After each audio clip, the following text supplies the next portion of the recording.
Hi, I'm Lawrence Edwards from Black Mountain Honey. Welcome to another episode of No Nonsense Beekeeping. Before we start this video, I've got a favour to ask. If you haven't done so already, please hit the subscribe button. Please hit the bell. You'll be notified of every video. We've got nearly 150 videos on this channel. We've got loads and loads of videos to come over winter and back into the season again. We post a new beekeeping video every single week. So please hit the subscribe button. Join us on our beekeeping journey. Today, I'm going to do the quickest video I think I've ever done. And the video is going to be how to get your bees to empty their feeders. So you'll see it on previous videos, my feeder of choice is a big poly ashforth feeder. Now, I like ashforth feeders in wood as well. I just get the poly because I get the extra insulation on top. Now, the disadvantages with poly ashforth feeders, a bit expensive. Can be quite expensive, like 20 quid a pop. But if you're on wooden hives, it's a really good suggestion to pop a poly ashforth feeder on top, because then you're getting the insulation where the colony wants it, which is on top of the cluster over winter.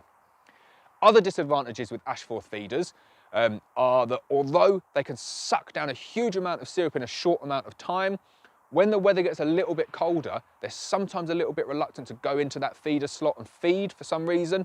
And then the final disadvantage, as far as I can see it, is that if the ground isn't perfectly level, you might get the syrup collecting in a corner that's not accessible by the slot.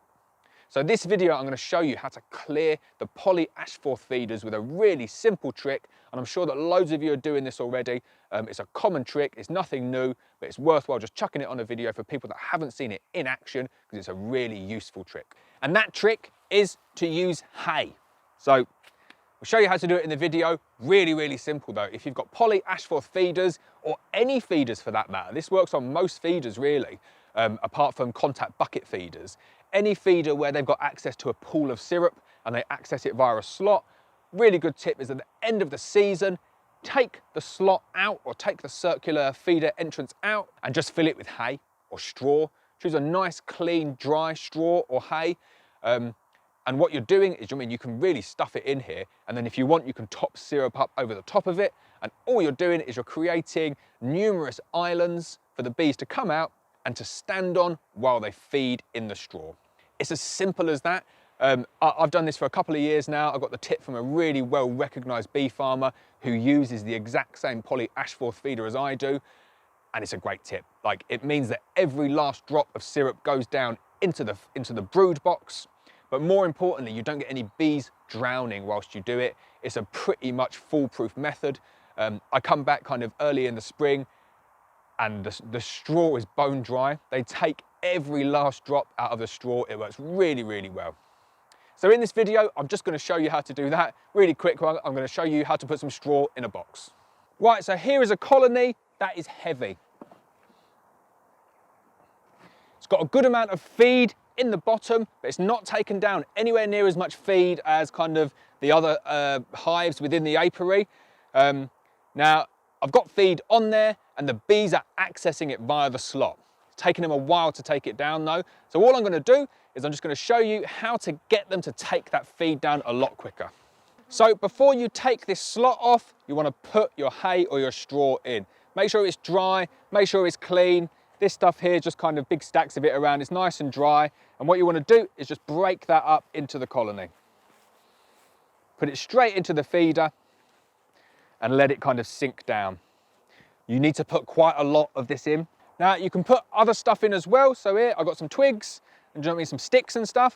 Take out the bigger sticks, but you do want a good proportion of hay, ideally, hay or straw. Make sure it's nice and dry. And you just want to kind of push that down, get it to the point where it's absorbing all of that syrup.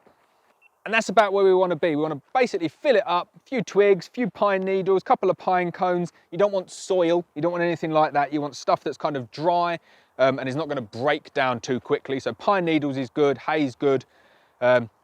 Anything like that's pretty good. But like I say, if you want to go and buy something, just go and buy hay. That's what's ideal for it. And then just remove the slot. Hit all your bees there. We've got this plastic slot here. Just get rid of that. And the bees are like, wow. It's like all their Christmases have come at once in October. They will demolish every last drop of syrup from that now. And as you can see from the video up there, they can't really drown. If you were just to take that slot out, you would just have pretty much all of your bees dead, because they just go up there, drown, and then that's it, it's game over. By putting all of that stuff in there, so do you know what I mean, pine needles, hay, straw, you give them something to kind of stand on, to drink, and to feed on that syrup without drowning. And that's it. Take your roof, put the roof on, and then they've still got access into that. You're not blocking anything off by putting the roof on, and then strap them up. And what we'll do is we'll come back in a couple of weeks and I'll show you how much of that syrup they've taken down. It was about 50% full, so probably 6 or 7 litres of invert syrup in there. 2 weeks, that would be gone. I reckon it'll probably be gone in a few days, but we'll give it a couple of weeks, come back to this video and I'll show you how well they've taken it all down.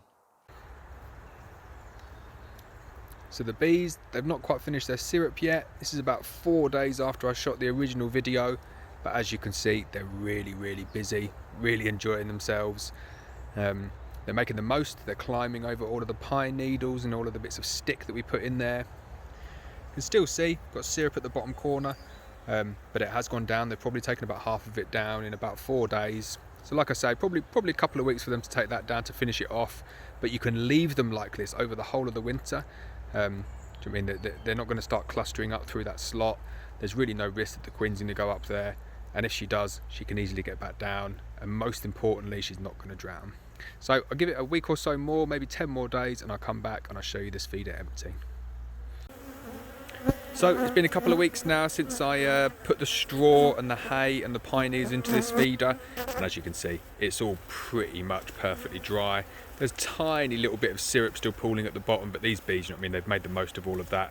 As you can see, it's really nice and dry.